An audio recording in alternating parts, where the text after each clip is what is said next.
नमस्कार दोस्तों, स्वागत है एक बार फिर से आपके अपने YouTube channel goal of you पे। पिछली वीडियो में आप लोगों को 25 क्वेश्चन तक उपलब्ध कराया गया था साइंस का। बहुत ही महत्वपूर्ण क्वेश्चन है, VVI question exam of point of view exam से। तो चलिए 26 नंबर क्वेश्चन से शुरू करते हैं आज। 26 नंबर क्वेश्चन है, शुष्क सेल में एनोड में क्या होता है। तो शुष्क सेल के एनोड में क्या होता है, तो शुष्क सेल के एनोड में जस्ता का प्रयोग किया जाता है। जस्ता का प्रयोग किया जाता है। 27 नंबर क्वेश्चन, किस रोग में रक्त का थक्का नहीं जब बनता है। किस रोग में रक्त का थक्का नहीं बनता है, तो हीमोफीलिया नामक रोग में रक्त का थक्का नहीं बनता है। हीमोफीलिया नामक रोग में रक्त का थक्का नहीं बनता है। 28 नंबर क्वेश्चन है, विटामिन B1 का नाम कौन सा है। विटामिन B1 का नाम कौन सा है, तो थायमीन है। विटामिन B1 का नाम थायमीन है। चलिए 29 नंबर क्वेश्चन, इसको छोटा कर देते हैं। निम्नलिखित ग्रहों को उनके उपग्रहों की संख्या के अवरोही क्रम में सही सही लिखिए। तो किस ग्रह का सबसे ज़्यादा उपग्रह है, तो उनके अनुसार सजाना है तो सबसे ज़्यादा उपग्रह शनि का है, उसके बाद उसके बाद बृहस्पति का है, उसके बाद वरुण का है और उसके बाद मंगल का। उसके अनुसार ऑप्शन 4 हो जाएगा। फिर से बोल देते, सबसे बड़ा है शनि, उसके बाद बृहस्पति और तब वरुण, उसके बाद हो जाएगा मंगल। यानी कि इसके अनुसार सबसे कम उपग्रह मंगल का ही है। चलिए बढ़ते हैं 30 नंबर क्वेश्चन, पृथ्वी का विषुवतीय व्यास लगभग कितना है। तो पृथ्वी का विषुवतीय व्यास लगभग 12,750 है। लगभग 12,000, यहाँ लगभग में बोल रहा है क्वेश्चन, लगभग में बोल रहा है कि पृथ्वी का विषुवतीय व्यास लगभग कितना है, तो 12,750। चलिए 31 नंबर क्वेश्चन है, पृथ्वी पर दो स्थानों के अनुदैर्ध्य का अंतर 15 डिग्री है, उनके स्थानीय समय में कितना अंतर है। तो उनके स्थानीय समय में 1 घंटा का अंतर होगा। तो उनके स्थानीय समय में 1 घंटा का अंतर होगा। 32 नंबर क्वेश्चन है, वृत्ताकार आकृति वाला और यूएसएसआर द्वारा सर्वप्रथम छोड़ा गया उपग्रह कौन सा है। तो उसका जो छोड़ा गया उपग्रह है वो स्पुतनिक है। स्पुतनिक। चलिए 33 नंबर, उपग्रह की कक्षीय अवधि समानुपाती होती है। उपग्रह की कक्षीय अवधि समानुपाती होती है, तो वो r⁻3/2।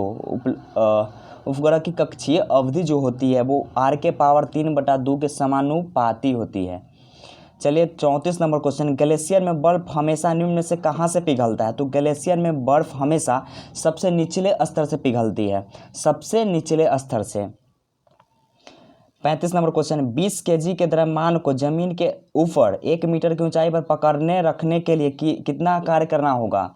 तो किया गया कार्य क्या होगा, तो 200 जूल किया गया कार्य होगा। फिर से क्वेश्चन को रिपीट करते हैं, 20 kg के द्रव्यमान को जमीन के ऊपर 1 मीटर की ऊंचाई पर पकड़ने रखने के लिए किया गया कार्य है, तब 200 जूल है, 200 जूल। चलिए 36 नंबर, निम्नलिखित रेखा चित्र में ए बी के स्थान पर क्रमशः कौन सा उपकरण लगाए गए हैं। तो बोल रहा है ए बी के स्थान पर क्रमशः कौन सा उपकरण लगाया गया है। तो इसके स्थान पर एमीटर और वोल्ट मीटर का उपयोग किया गया है। इसके स्थान पर एमीटर और वोल्ट मीटर का प्रयोग किया गया है। 37 नंबर, लाई डिटेक्टर यंत्र में सूचना मिलती है। लाई डिटेक्टर यंत्र में सूचना मिलती है तो वो शरीर के नाड़ी या श्वसन की गति में हो रहे परिवर्तन का सूचना मिलती है लाई डिटेक्टर से। चलिए 38, किसी अक्रिय गैस के बाह्यतम कोश में इलेक्ट्रॉन की संख्या होती है। तो बाह्यतम कोश में इलेक्ट्रॉन की जो संख्या होती है वो 8 होती है। किसी भी अक्रिय गैस के बाह्यतम कोश में जो इलेक्ट्रॉन की संख्या होगी वो 8 होगी। प्रकाश संश्लेषण प्रक्रिया के लिए अनिवार्य कच्ची सामग्री है। प्रकाश संश्लेषण अभिक्रिया के लिए तो कार्बन डाइऑक्साइड भी जरूरी है, जल एवं सूर्य के प्रकाश भी जरूरी और क्लोरोफिल भी जरूरी है। उपयुक्त सभी होगा, उपयुक्त सभी। 40 नंबर क्वेश्चन है, मायोसिन प्रोटीन पाई जाती है। मायोसिन नामक प्रोटीन पाई जाती है। तो मायोसिन नामक प्रोटीन पाया जाता है। तो मायोसिन नामक प्रोटीन पेशी में पाया जाता है। मायोसिन नामक प्रोटीन पेशी में पाया जाता है। अगला 41 नंबर क्वेश्चन है, यदि 100 वाट वाले 10 बल्ब प्रतिदिन 1 घंटा जलाया जाए तो प्रतिदिन विद्युत ऊर्जा के उपयोग का मान कितना होगा। तो प्रतिदिन विद्युत ऊर्जा के उपयोग का मान 1 यूनिट होगा। 1 यूनिट होगा। चलिए 42 नंबर, परमाणु सिद्धांत के जन्मदाता किसे कहा जाता है। किसे जन्मदाता है, तो वो डाल्टन है। परमाणु सिद्धांत का जो जन्मदाता है वो डाल्टन है। 43 नंबर क्वेश्चन, कितनी ऊंचाई पर वायुमंडल में 1 डिग्री तापमान घट जाता है। तो 165 मीटर की ऊंचाई पर जाने पर वायुमंडल में 1 डिग्री का तापमान में कमी आ जाता है।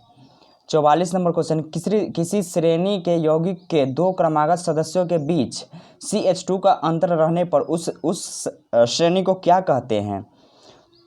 फिर से क्वेश्चन को रिपीट करते हैं। किसी श्रेणी के यौगिकों के दो क्रमागत सदस्यों के बीच CH2 का अंतर रहने पर श्रेणी को क्या कहते हैं। तो उस श्रेणी को समजातीय श्रेणी कहते हैं, उस श्रेणी को समजातीय श्रेणी कहते हैं। चलिए 45 नंबर, कोलाइडी का उदाहरण माना जाता है, यानी कि निम्नलिखित में से, नीचे दिए गए ऑप्शन में से कोलाइडी का उदाहरण कौन सा है। तो कोलाइडी का उदाहरण धुआं है। इस ऑप्शन में से कोलाइडी का उदाहरण धुआं है।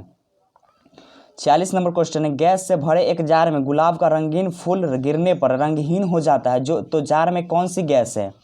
बोल रहा है गैस की एक जार में गुलाब के फूल गिरने पर वो फूल रंगहीन हो जाता है, तो उस बर्तन में क्लोरीन नामक गैस है, क्लोरीन नामक गैस है। चलिए 47 नंबर क्वेश्चन, सामान्य स्वस्थ मनुष्य का रक्तदाब कितना होता है। सामान्य स्वस्थ मनुष्य का रक्तदाब 120/80 होता है, 120/80। 48 नंबर क्वेश्चन है, पैरोमीटर हैं, तो पैरोमीटर से क्या मापा जाता है। यहाँ मापने के लिए ऑप्शन में दिया गया है, तो पैरोमीटर से सौर विकिरण को मापने का यंत्र है। पैरोमीटर सौर विकिरण को मापने का एक यंत्र है। 49 नंबर क्वेश्चन है, आइंस्टीन के समीकरण, यानी बहुत ही फेमस समीकरण है, E = mc² में सी का किससे तात्पर्य है। तो सी का हो गया स्पीड ऑफ लाइट, यानी कि प्रकाश की गति से, स्पीड ऑफ लाइट से संबंधित है, स्पीड ऑफ लाइट यानी कि प्रकाश की गति से।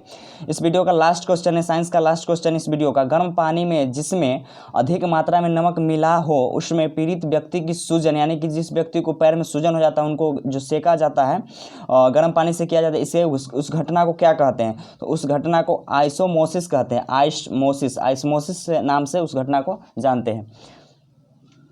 चलिए लास्ट क्वेश्चन था इस वीडियो का, इससे आगे देखने के लिए आपका थर्ड पार्ट आएगा, और इसके वीडियो देख लीजिए और हमारे चैनल को लाइक, सब्सक्राइब एंड शेयर जरूर कीजिए।